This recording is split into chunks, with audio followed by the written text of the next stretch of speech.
Thompson's Kennels, 843-640-1792. I was talking to a couple of partners of mine, and they wanted me to shoot this video. It's regarding ASPCA, and also about purchasing dogs, and knowing the difference between a quality breeder and knowing the difference between a puppy peddler. That word gets thrown around very commonly, but we're gonna go over all of this, and we're gonna talk about the lies you normally hear regarding this breed. We'll start off with the lies. The lies is that you notice every time a dog does something stupid or bad that has a large head, it's classified as a pit bull. A dog with a big head that's a mutt that bites a kid or bites somebody, a pit bull attacked. The ASPCA loves to get on TV, or they love to make comments such as, people shouldn't breed pit bulls because there's so many of them in the ASPCA. That's a lie. The ASPCA has mutts. All right, there's nothing wrong with mutts. Mutts make great pets. They're great dogs, good-looking dogs that are mutts. A mutt is a dog without paperwork.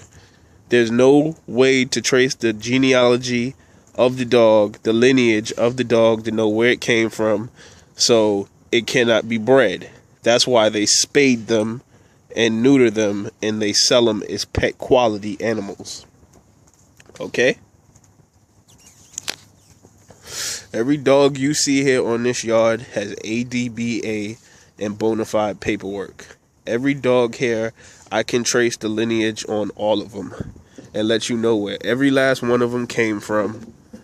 Their parents, grandparents, great-great-great-grandparents, whatever you wanted to know, you can know with these dogs regarding the kennel association that I deal with and my paperwork. A puppy peddler is a person who has no paperwork on their dogs, so they cannot verify to you that they're even selling you a purebred dog. They're going by off of what I brought up earlier in this conversation, that it's a pit bull because it has a big head. They like to run ads in the newspaper and sell their dogs for $150, $200, pit bull puppies. You see them all the time. Pit bull puppies, $200. You call them on the phone. The easiest way to know if they're legit or not is call them on the phone and say, what's it bred like? What's it bred like? And if they hesitate or can't answer, you know they're selling you crap. A real breeder will call you and say, I'm dealing with Balls Eli. For example, that's what I deal with. Balls Eli, Red Boy Jocko. I have ADBA paperwork, bona fide paperwork. My dogs go from 800 to 1,000, depending on what dog I'm trying to sell at the time. That's a breeder. They know what they have. They have the correct paperwork for their dog, and that's that. Puppy peddlers sling dogs to get money. They don't have paperwork on them, so they sell your dog for $150 to a person with a good heart, good conscience, but just being taken advantage of. That person gets the dog. Then in some point in their mind, they're thinking, I'm going to get a return off of this dog. And a return off of a dog is you're going to breed it and get some compensation back for the dog. That's why breeders breed dogs. You breed dogs to get compensation back off the animal that you were feeding and taking care of. Now, what you do with the money is up to that breeder. My money goes back into my yard. It goes back into dog food. It goes back into collars, harnesses, workout, treadmills, weight collars, shots, vet visits, all that crap. That's where my money goes back into. A proper breeder is breeding to put the money back into the dogs so the dogs could have the best of everything, the best feed and whatnot. A puppy peddler is just trying to sling dogs to any and any old body. That's why their prices are so cheap, so anybody can afford it. A breeder puts a certain price on his dog depending on the quality of that animal. Cookie. The quality of the animal and how it's bred. Let me explain that to you. People who deal in dogs, who really deal in dogs, either they want something pure and not as pure American Pit Bull Terrier, because A breeder is going to have American Pit Bull Terriers that's pure. They're looking for a specific strand of blood that's pure. And it's usually broken down into quarters. 4 quarters is a pure Boyles dog, Red Boy Jocko, Jeep, whatever preference of blood that you like to use is broken down into quarters. A lot of people want damn near 4 quarters, 3 quarters. You can have 50-50 crosses because the person that's purchasing that 50-50 cross from you has a 4-quarter dog. So they've inbred it to the point where it needs to be outcrossed with another strand of blood. So that's why they're purchasing the 50-50 from you, so they can go out into another strand of blood that they feel comfortable with and they like. That's what real purchasers want.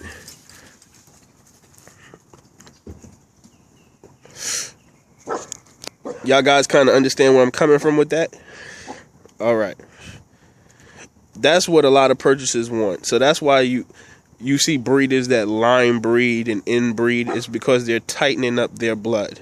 That Cookie is a 3-quarter dog. She's 3/4 balls. That quarter that's left is pure Eli. So she's a 3/4 Boyles, quarter Eli dog. Crush is a 50-50 cross. He's 50 balls, 50 Eli. Reba is an inbred Red Boy Jocko dog. 3 generations of inbreeding is how she came to be here on this yard. So everything that I deal with is 3/4 or 50-50 on this yard. That's pretty much it. And that's what I sell. And that's why I put a certain price on it, because it's valuable. Point blank, period. So, I'm just informing the public and informing everybody about dogs in general and what to stay away from.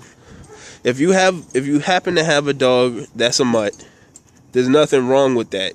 Just have it in a mindset that you can't breed it. Because that's what the ASPCA and a lot of these companies need to come out and just flat out say. If you don't have papers on your dog from a legitimate registry company, you should not be breeding dogs. The American Pit Bull Terrier was taken advantage of because people saw an easy way to make money. Oh, the dog has a big head. This dog has a big head. We'll breed them and say it's pit bulls, and then we'll sell them. And then these dogs get distributed out to the public. Some of them get killed. Some of them get bred to other dogs without paperwork. And now you have a whole bunch of dogs that you can't trace the lineage on, and they're mutts, and they have no paperwork.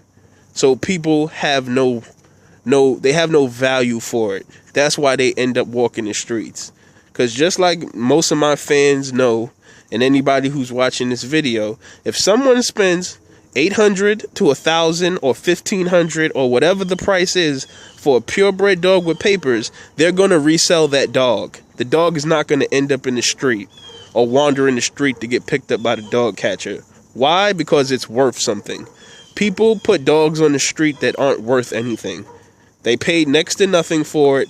They move a la, I'll sell the dog. Because if you have papers on the dog will always have value. Somebody's going to want that blood, even if they got a bunch of pure dogs and they want to cross out, or you happen to have a purebred dog with papers and somebody needs it. That's why these dogs hold value when you have the correct paperwork on them. But if you don't have paperwork, yet again, you can't breed it. Just don't do it. You're messing the game up make a long story short. If you're looking to breed and you want to become a breeder, please put your money where your mouth is. All right? If you want quality and you want to breed quality, you need to find a reputable breeder and purchase a quality dog, or purchase 2 to start your breeding program. Cookie. That's what breeders do. If you want to start out a good breeding program. And that, like I said, this is just another informative video. I had a lot of people come to me and say, Keenan, you should shot a video like this a minute ago. So, I'm gonna shoot it. I shot it. And like I said, this is just for anybody who wants to get into the dog game and don't know how going about it. The first thing you do is do your research. Second of all is you stay away from anybody trying to sell you a dog without papers. if you need to save your money for a while or afford a dog, a quality dog with papers, that's what you have to do. But there is no shortcut around that. You need to have the papers. Nobody's going to give you the money you're supposed to get for your product unless you can prove your product is what it is. Okay? So that's point blank period. And that's for a lot of people who call me who already own dogs. And they're, you know, like I said, it's not like they found them, they bought them. And then, you know, they can say, hey, you know, the mother got paperwork, the father didn't have paperwork. Well, your dog doesn't have paperwork now. The mother and the dame and the sire to the dog has to have paperwork from the same registry company. Some registry companies will let you roll over. You can go from ADBA to Bonafide or Bonafide over to ADBA. That's some of them recognize each other. Some of them don't. CKC paperwork is a company that registers dogs if you didn't have any paperwork to begin with, and I think they do it with photos and stuff like that. But every dog I own here and every dog you see has ADBA and Bonafide paperwork. Okay? Pet quality dogs get sold with CKC paperwork. That's just for a quality pet owner who wants to have a dog just as a pet. They're not breeding it, and they want to have some kind of formal documentation just to have some sort of paperwork on their animal. But that's pretty much the layout of it. And like I said, I hope this was an informative video for you guys. And like I said, it's just a video covering people who just want to hang stuff on dogs, puppy peddling, what you need to look for when you're purchasing a quality dog, all of these things. That's what this video is meant for, and I'm here to help. And this is Thompson's Kennels, 843-640-1792. Have a good day.